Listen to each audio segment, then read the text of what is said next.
Hello friends, welcome to Make Career Academy. My name is Nancy and I am going to teach you English language. आज की video में हम discuss करने वाले हैं interrogative sentences को। इंट्रोगेटिव सेंटेंसेस यानी कि ऐसे सेंटेंसेस जिसमें हम क्वेश्चंस पूछते हैं। तो इसको समझने से पहले हमें समझना होगा कि क्वेश्चन किस तरह से फ्रेम किए जाते हैं। क्वेश्चंस जो हैं वो दो तरह के हो सकते हैं। एक हो सकते हैं क्लोज एंडेड क्वेश्चंस और एक ओपन एंडेड क्वेश्चंस। यानी कि क्लोज एंडेड क्वेश्चंस ऐसे क्वेश्चंस होते हैं जिनका आंसर हम किसमें देते हैं, यस या फिर नो में, ठीक है। और ओपन एंडेड क्वेश्चंस होते हैं जिसमें आंसर जो होगा कुछ डिटेल मांगेगा, ठीक है। यानी कि ऐसे क्वेश्चन जिसमें हम आंसर देते हुए कुछ वर्ड्स अपनी तरफ से ऐड करेंगे, ठीक है। तो उस तरह के क्वेश्चंस को बोला जाता है ओपन एंडेड, यानी कि आपके पास आंसर करने के लिए बहुत से वर्ड्स होने चाहिए। जबकि क्लोज एंडेड क्वेश्चंस ऐसे होते हैं जिसमें आप आंसर किस में देते हैं, या फिर यस में या फिर नो में। जैसे मैंने आपसे पूछा डू यू नो राधा, ठीक है। मैंने आपसे क्वेश्चन किया डू यू नो राधा, तो आपका आंसर क्या आएगा। अगर आप जानते हो तो आप क्या कहोगे, आंसर आप क्या दोगे, यस आई नो राधा, ठीक है। अगर आपको नहीं पता, आप नहीं जानते, तो आप आंसर दोगे नो में, ठीक है। तो ये हो गया क्लोज एंडेड, मतलब यस या नो में आंसर दे दिया तो आपका काम खत्म। पर ओपन एंडेड क्वेश्चंस में आपका क्या होता है, उसमें आप ऐसे क्वेश्चन पूछते हो जिसका आप यस और नो में आंसर नहीं दे सकते। क्वेश्चन आपसे पूछा जाता है व्हाई आर यू लेट, तुम देर से क्यों आए। अब इसमें आप यस और नो कहकर तो नहीं कह सकते यस आई एम लेट या नो आई एम लेट। अगर आपसे क्वेश्चन पूछा जाए आर यू लेट, तब आप क्वेश्चन का आंसर दे सकते हो यस आई एम लेट या no I am not late. But अगर आपसे क्वेश्चन पूछा जा रहा है रीजन देने के लिए, वाई क्या कर रहा है, आपसे रीजन पूछ रहा है, तो आपको उसका डिटेल आंसर देना पड़ेगा। तो यानी कि जो क्लोज एंडेड क्वेश्चंस होते हैं वो आपके स्टार्ट होते हैं हेल्पिंग वर्ब से, ठीक है। हेल्पिंग वर्ब से स्टार्ट होते हैं, फिर उसके बाद आपका सब्जेक्ट आता है, फिर उसके बाद मेन वर्ब आती है और फिर ऑब्जेक्ट आता है, ठीक है। ये हो गया हमारा स्ट्रक्चर क्लोज एंडेड क्वेश्चन का। किससे स्टार्ट हो रहे हैं, हेल्पिंग वर्ब से स्टार्ट हो रहे हैं, फिर आपका सब्जेक्ट आएगा, मेन वर्ब और ऑब्जेक्ट आएगा, लास्ट में आपका क्वेश्चन मार्क। ये तो हो गए क्लोज एंडेड क्वेश्चन। जो ओपन एंडेड क्वेश्चन होते हैं, ये वाले क्वेश्चन फ्रेम होते हैं WH फैमिली वर्ड से, ठीक है। WH फैमिली वर्ड्स कौन से होते हैं, WH फैमिली वर्ड में वो वर्ड्स आते हैं जिनको हम क्वेश्चन पूछने के लिए यूज करते हैं, जैसे what, why, how, when, where, who, whom, how हो गया, ठीक है। तो ये सभी वर्ड्स क्या हैं, ऐसे वर्ड्स हैं जिसको हम WH फैमिली की कैटेगरी में रखते हैं और इनसे हम क्वेश्चन पूछते हैं, तो इनके आंसर्स आपको डिटेल में देने पड़ते हैं। जबकि हेल्पिंग वर्ब से स्टार्ट होने वाले क्वेश्चन यानी कि क्लोज एंडेड क्वेश्चन को आप यस और नो में आंसर दे सकते हैं। अब हम डिस्कस करने वाले हैं WH फैमिली के क्वेश्चन वर्ड्स को और फिर उनके क्वेश्चन किस तरह से फ्रेम होंगे। जैसे क्लोज एंडेड का तो था helping verb, subject, then main verb और फिर ऑब्जेक्ट था, ठीक है। तो WH फैमिली के क्वेश्चन किस तरह से फ्रेम होंगे वो हम डिस्कस करेंगे।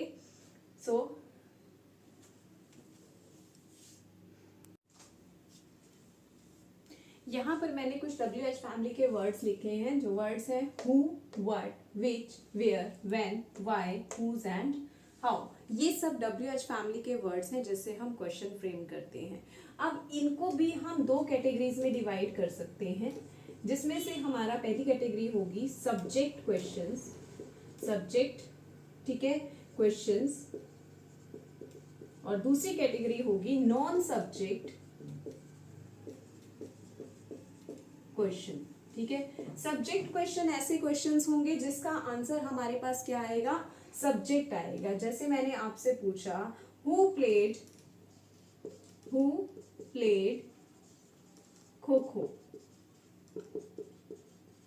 ठीक है। यहाँ पर क्वेश्चन किया जा रहा है हु प्लेड खो। तो हु यहाँ पर क्वेश्चन कर रहा है और इसका आंसर जो आएगा वो किसको रिप्लेस करेगा, सब्जेक्ट को रिप्लेस करेगा। यानी कि इसका आंसर हो सकता है राहुल प्लेड खो खो। राहुल प्लेड खो खो। तो राहुल जो है सब्जेक्ट है, यानी कि ये वाला जो क्वेश्चन है सब्जेक्ट क्वेश्चन है, क्योंकि इसमें WH फैमिली ने के वर्ड ने रिप्लेस किया है किसको, सब्जेक्ट को। ठीक है, अब WH फैमिली के हु से हम सब्जेक्ट का क्वेश्चन कर सकते हैं। इसी तरह से आप व्हाट से भी क्वेश्चन कर सकते हो सब्जेक्ट का, जैसे what is your favourite food, तो आंसर हो सकता है rajma, rice is my favourite food. ठीक है, तो यहां पर व्हाट ने भी किसको रिप्लेस किया, सब्जेक्ट को रिप्लेस किया। ठीक है, अब यहां पर आपको क्या चीज याद रखनी है, यहां पर याद रखना है कि जो सब्जेक्ट क्वेश्चंस होते हैं उनका स्ट्रक्चर क्या होता है, उसमें आपको हेल्पिंग वर्ब की नीड नहीं होती। मतलब कि आपको प्रेजेंट इंडेफिनिट टेंस और पास्ट इंडेफिनिट टेंस, इन दोनों टेंसेस की कंडीशन पे आपको अलग से हेल्पिंग वर्ब नहीं लगानी पड़ती। यानी कि जैसे अब यहाँ पर था हु के बाद आपको प्लेड ही मिला, यानी कि ये मेन वर्ब मिली आपको, यानी कि इनसे क्वेश्चन करने के लिए आपको हेल्पिंग वर्ब की जरूरत नहीं होती। सेकेंड थिंग, हु जो है हमेशा क्या माना जाएगा, सिंगुलर सब्जेक्ट माना जाएगा। वो क्या माना जाएगा, सिंगुलर सब्जेक्ट माना जाएगा। यानी कि अगर इसका क्वेश्चन फ्रेम करना है, जैसे मैंने पूछा हु लाइक्स स्विमिंग, ठीक है, तो यहाँ पर हु को हमने क्या माना है, सिंगुलर माना है, और यहाँ पर वर्ब क्या लगी है, सिंगुलर वर्ब लगी है, यानी कि वर्ब की फर्स्ट फॉर्म के साथ एस लगा है। ठीक है, तो यानी कि हु के बाद आपके पास सिंगुलर वर्ब आएगी। ठीक है, हु के बाद हेल्पिंग वर्ब की नीड नहीं होगी अगर हमारा टेंस कौन सा है, प्रेजेंट इंडेफिनिट टेंस या पास्ट इंडेफिनिट टेंस। बाकी के जितने भी टेंसेज हैं जैसे कि आपको पता है सब में हेल्पिंग वर्ब होती है। जैसे अगर मैंने लिखा who is dancing on the stage, तो यहां पर हु के बाद क्या आया है, हमारा इज आया है जो कि हेल्पिंग वर्ब है। बट आपको क्या याद रखना है, इज डांसिंग प्रेजेंट कॉन्टिन्यूअस की वर्ब है, इसमें अलग से हेल्पिंग वर्ब हमें हु की वजह से या फिर क्वेश्चन फ्रेम करने के लिए नहीं लगानी पड़ी। इसका आंसर जब बनेगा तो आ जाएगा राधा इज डांसिंग, ठीक है, ऑन द स्टेज। ठीक है, यानी कि आपको क्या याद रखना है, सब्जेक्टिव क्वेश्चंस को फ्रेम करते हुए हु को हम सिंगुलर रिगार्ड करेंगे, इसके लिए अलग से हेल्पिंग वर्ब नहीं लगाएंगे in case of present indefinite tense and past indefinite tense. ठीक है, उसके बाद आता है इसी तरह से व्हाट भी मैंने आपको बताया, व्हाट भी अगर सब्जेक्ट को रिप्लेस करेगा तो उसके बाद भी हमें अलग से कोई हेल्पिंग वर्ब लगाने की जरूरत नहीं पड़ेगी। ठीक है, अब चलते हैं आगे नॉन सब्जेक्ट क्वेश्चंस की तरफ। यानी कि सिर्फ ये दो वर्ड्स ऐसे हैं जो आपका सब्जेक्ट का क्वेश्चन करते हैं। कौन से, एक हो गया आपका हु और दूसरा हो गया आपका व्हाट। ठीक है, ये दोनों जो हैं क्या करते हैं, सब्जेक्ट को रिप्लेस करते हैं, इसीलिए इनको सब्जेक्ट क्वेश्चन की कैटेगरी में रखा गया। हु को हम क्या मानते हैं, सिंगुलर मानते हैं, तो इसके बाद हमेशा सिंगुलर वर्ब को लिखेंगे। ठीक है, इनके लिए कोई स्पेशल हेल्पिंग वर्ब लगाने की जरूरत नहीं है in case of present indefinite tense and past indefinite tense. अब आते हैं हम नॉन सब्जेक्ट क्वेश्चन पर, यानी कि इसके बाद के जितने वर्ड्स आपके ये बचे WH फैमिली के, वो सभी इसी कैटेगरी में आएंगे। यानी कि which, where, when, why, whose and how, ये सब आएंगे किस कैटेगरी में, नॉन सब्जेक्ट क्वेश्चन में। यानी कि इनका आंसर कोई सब्जेक्ट नहीं होगा, इनके बाद हमें ऑब्जेक्ट के प्लेस पर कुछ ऐड करना पड़ेगा। ठीक है, इस टाइप के क्वेश्चन की सेंटेंस फॉर्मेशन क्या होती है, सबसे पहले आपका WH फैमिली का वर्ड आ जाएगा, फिर आपके बाद हेल्पिंग वर्ब चाहिए आपको। ठीक है, फिर उसके बाद आपका सब्जेक्ट आएगा, फिर मेन वर्ब आएगी और फिर आपका ऑब्जेक्ट आएगा या क्वेश्चन मार्क आएगा। ठीक है, सो क्या फॉर्मेशन होगी, WH फैमिली का वर्ड, ठीक है, फिर हेल्पिंग वर्ब, फिर सब्जेक्ट और फिर मेन वर्ब आएगी, ठीक है। सॉरी, इसके बाद ऑब्जेक्ट नहीं होगा क्योंकि ऑब्जेक्ट का तो क्वेश्चन ही पूछा गया है, ठीक है। और लास्ट में आपके पास आएगा क्वेश्चन मार्क, ठीक है। जैसे मैंने पूछा when did you call Rahul, ठीक है, when did you call Rahul.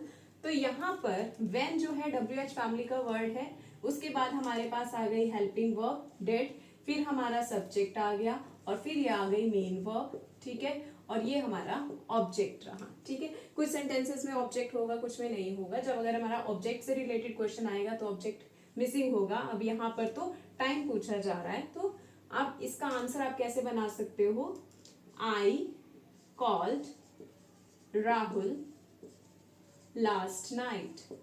कब कॉल की थी, पिछली रात, लास्ट नाइट। तो यहाँ देखिए आई के बाद कॉल्ड है, अब ये डिड गायब हो गया क्योंकि डिड को हमने स्पेशल किस लिए ऐड किया था, क्वेश्चन फ्रेम करने के लिए हमने डिड को ऐड किया था। यानी कि नॉन सब्जेक्ट क्वेश्चन में हमें हेल्पिंग वर्ब मस्ट होगी, चाहे वो प्रेजेंट इंडेफिनिट टेंस हो, कॉन्टिन्यूअस हो, परफेक्ट हो, कोई भी टेंस हो, हमें हेल्पिंग वर्ब चाहिए होगी। जैसा कि आपको पता है हमारे सिर्फ 2 टेंसेज ऐसे हैं जहां पर हमारे पास हेल्पिंग वर्ब नहीं होती, वो है हमारे प्रेजेंट इंडेफिनिट टेंस और पास्ट इंडेफिनिट टेंस, ठीक है।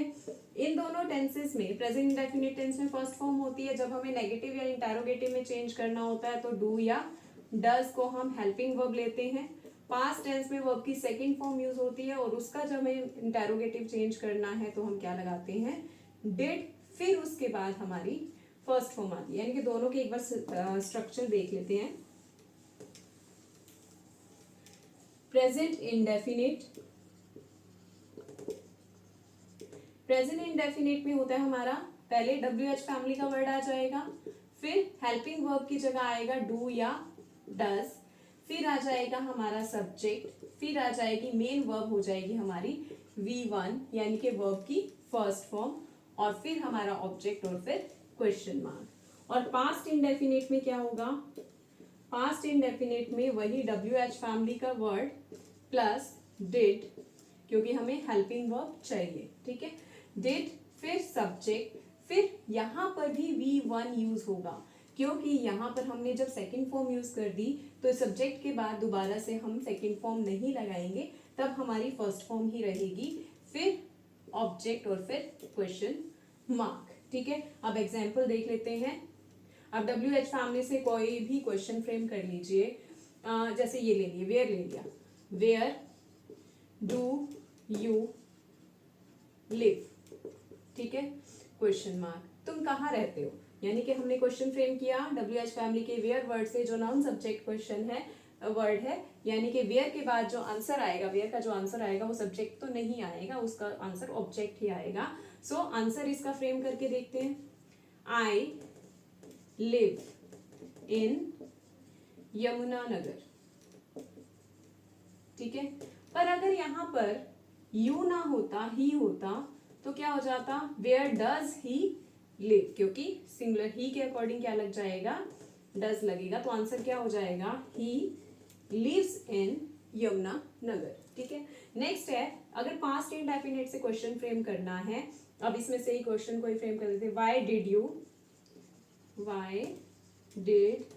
यू हेल्प योर एनिमी, तुमने अपने दुश्मन की मदद क्यों की। अब देखिए मैंने किससे फ्रेम किया, वाई से, जो कि नॉन सब्जेक्ट क्वेश्चन है, फिर मुझे हेल्पिंग वर्ब चाहिए थी, की थी, पास्ट की बात थी, पास्ट इंडेफिनिट की बात थी, तो मुझे डिड लगाना पड़ा, फिर यू हमारा सब्जेक्ट आ गया। अब यहाँ पर हेल्प क्या है, फर्स्ट फॉर्म है, ठीक है, तो हमने क्या करना है, डिड के बाद सब्जेक्ट और फिर फर्स्ट फॉर्म, यहाँ फर्स्ट फॉर्म लगाई और फिर हमारा ऑब्जेक्ट आ गया।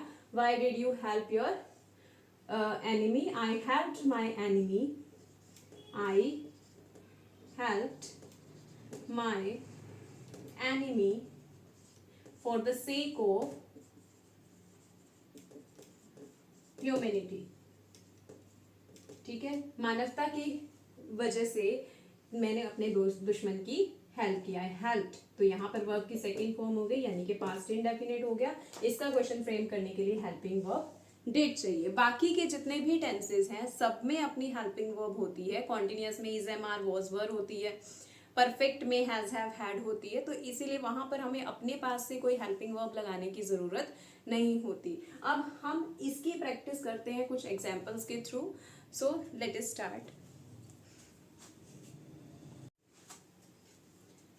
Look at the sentences. सबसे पहला सेंटेंस है, अब यहाँ पर जो मैंने सेंटेंसेस लिखे हैं ये अफर्मेटिव सेंटेंसेस हैं या सिंपल सेंटेंसेस हैं। अब इन सेंटेंसेस का हमने क्वेश्चन फ्रेम करना है। जो वर्ड्स मैंने अंडरलाइन किए हैं उनको रिप्लेस करते हुए हम इनके क्वेश्चन फ्रेम करेंगे।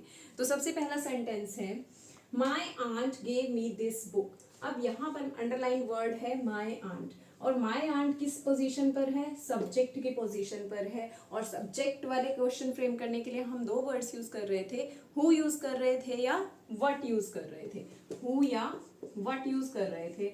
अब इसमें से हु जो है वो लिविंग के लिए यूज होगा और व्हाट जो है नॉन लिविंग के लिए यूज होगा। ठीक है, अब माई आंट जो है दैट इज लिविंग बीइंग।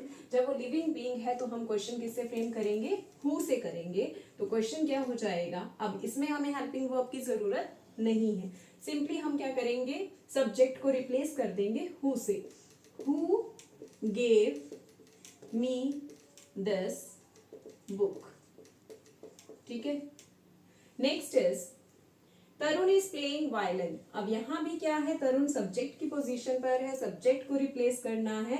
तो सब्जेक्ट को रिप्लेस करना है, पहले देखेंगे हु आएगा या व्हाट आएगा। यहाँ पर भी एक लिविंग बीइंग है तो हम सिंपली क्या करेंगे, हु से रिप्लेस करेंगे। और इज प्लेइंग जो है प्रेजेंट कॉन्टिन्यूअस टेंस है, इसीलिए हमें इज हटाने की या अपनी तरफ से कोई और हेल्पिंग वर्ब लगाने की नीड नहीं है। तो यहाँ क्या हो जाएगा, हु इज प्लेइंग वायलिन। ठीक है, next question, computer is making noise. अब यहां पर कंप्यूटर क्या है, सब्जेक्ट है। सब्जेक्ट है तो सब्जेक्ट को रिप्लेस करके हमने क्वेश्चन फ्रेम करना है। दो वर्ड्स हो सकते हैं, हु हो सकता है या व्हाट हो सकता है। अब कंप्यूटर नॉन लिविंग है तो नॉन लिविंग की वजह से हम इसे व्हाट से रिप्लेस करेंगे। क्वेश्चन बन जाएगा व्हाट इज मेकिंग नॉइज। ठीक है, what is making noise. Next आ गया question, Riya spoke to Rashmi yesterday. Yesterday को रिप्लेस करना है। येस्टरडे टाइम बता रहा है, कब। ठीक है, वो कह रहा है कि रिया स्पोक टू रश्मि येस्टरडे। रिया की रश्मि से बात हुई थी कल, कल हुई थी, यानी कि अब हमें टाइम को रिप्लेस करना है। इनमें से टाइम को रिप्लेस करने के लिए हम व्हेन यूज करेंगे, बट ये नॉन सब्जेक्ट क्वेश्चन फ्रेम करना है तो हमें हेल्पिंग वर्ब चाहिए होगी। यहाँ पर वर्ब की सेकेंड फॉर्म दी हुई है, यानी कि जब वर्ब की सेकेंड फॉर्म दी होगी तो हम हेल्पिंग वर्ब क्या लेंगे, डिड। आपको याद रखना है, अगर वर्ब की फर्स्ट फॉर्म दी हो तो हेल्पिंग वर्ब डू या डज लेंगे। ठीक है, अगर वर्ब की सेकेंड फॉर्म दी हो तो हेल्पिंग वर्ब डिड लेंगे। ठीक है, ये चीज आपको याद रखनी है जब हम नॉन सब्जेक्ट क्वेश्चन फ्रेम करेंगे। ठीक है, तो रिया क्वेश्चन हमने स्टार्ट करना है व्हेन से। ठीक है, व्हेन से, फिर अब हमारी सेकेंड फॉर्म दी हुई है यानी कि हेल्पिंग वर्ब हमें क्या चाहिए, डिड। व्हेन डिड रिया। अब उसके बाद हमने स्ट्रक्चर क्या पढ़ा था कि डिड लगाने के बाद जो हमारी मेन वर्ब आएगी वो क्या आएगी, बेस फॉर्म आएगी यानी कि V1 आएगी। स्पोक की बेस फॉर्म क्या होती है, स्पीक। ठीक है, when did Riya speak to Rashmi. ठीक है, क्वेश्चन मार्क। नेक्स्ट चलते हैं, we went to the mall last week. अब हमने रिप्लेस किसको करना है, मतलब जिससे क्वेश्चन बनाना है वो क्या वर्ड है, मॉल। मॉल जगह है और जगह के लिए हम यूज करते हैं वेयर। ठीक है, तो अब सेंटेंस किससे स्टार्ट करेंगे, क्वेश्चन हमारा वेयर से। ठीक है, वेयर से। अब वेयर भी नॉन सब्जेक्ट क्वेश्चन फ्रेम करेगा तो हमें हेल्पिंग वर्ब चाहिए। यहाँ पर हेल्पिंग वर्ब नहीं दी हुई, हमें दी हुई है वर्ब की सेकेंड फॉर्म। ठीक है, वर्ब की सेकेंड फॉर्म दी हुई है तो यानी कि अब हमें हेल्पिंग वर्ब डिड लेनी है, तो आएगा आप डिड। फिर उसके बाद सब्जेक्ट है हमारा वी। ठीक है, अब वेंट की फर्स्ट फॉर्म क्या होती है, क्योंकि डिड के बाद जब क्वेश्चन फ्रेम कर रहे हैं तो यहाँ पर हमें मेन वर्ब V1 लेनी है, तो गो आ जाएगा। ठीक है, where did we go last week. पिछले हफ्ते हम कहाँ गए थे। ठीक है, we went to the mall last week. Next question, the girl fell over because she didn't see the water on the floor. ठीक है, अब लड़की गिर गई। ठीक है, फेल मतलब गिर जाना। बिकॉज अब यहाँ रीजन बता रहा है, रीजन बताने के लिए जो हम WH फैमिली का वर्ड यूज करते हैं वो है वाई। ठीक है, तो वाई से रिप्लेस करना है तो स्टार्ट करेंगे क्वेश्चन हम वाई से। ठीक है, वाई।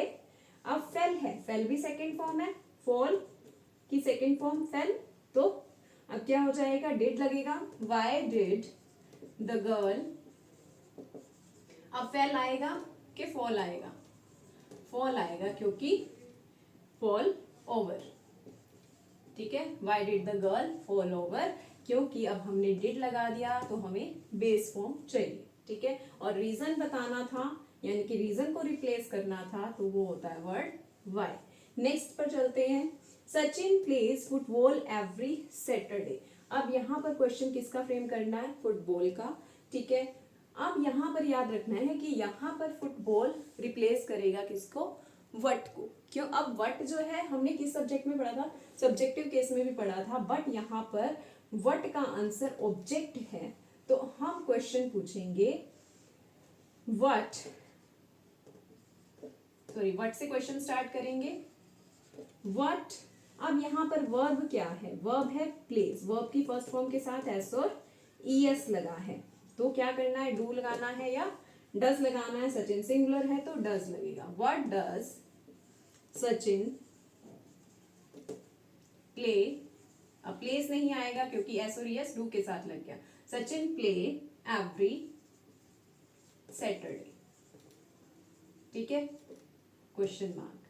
अब यहां पर व्हाट ऑब्जेक्ट को रिप्लेस कर रहा था इसीलिए हमें हेल्पिंग वर्ब की जरूरत पड़ी, बट यहां पर व्हाट सब्जेक्ट को रिप्लेस कर रहा था इसलिए हमें अलग से हेल्पिंग वर्ब की जरूरत नहीं पड़ी। ठीक है, अगर मैं यहाँ पर व्हाट इज मेकिंग की जगह, एक मिनट इसको इरेज करके आपको और इजी कर देते हैं, कंप्यूटर मेड नॉइज, तो इसका क्वेश्चन फ्रेम होता व्हाट मेड नॉइज। तब हम डिड मेक या नहीं कर सकते थे क्योंकि यहाँ पर सब्जेक्ट को रिप्लेस करना है, जब सब्जेक्ट को रिप्लेस करके क्वेश्चन फ्रेम करना है तो हमें अलग से हेल्पिंग वर्ब की जरूरत नहीं है। ठीक है, एक बार फिर से समझ लेते हैं, हु और व्हाट जब सब्जेक्ट को रिप्लेस करेंगे तो अलग से हेल्पिंग वर्ब की जरूरत नहीं पड़ेगी। दूसरी चीज, हु हमेशा सिंगुलर वर्ब लेगा।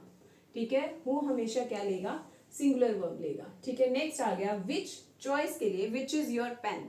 ठीक है, फिर वेयर प्लेस के लिए, व्हेन टाइम के लिए, वाई रीजन को बताता है, हुज किसका। ठीक है, अगर ये पेन है मैं पूछूंगी हुज इज दिस पेन, ये किसका पेन है तो हुज। ठीक है, और हाउ किस तरह से, जैसे यहां पर था, सॉरी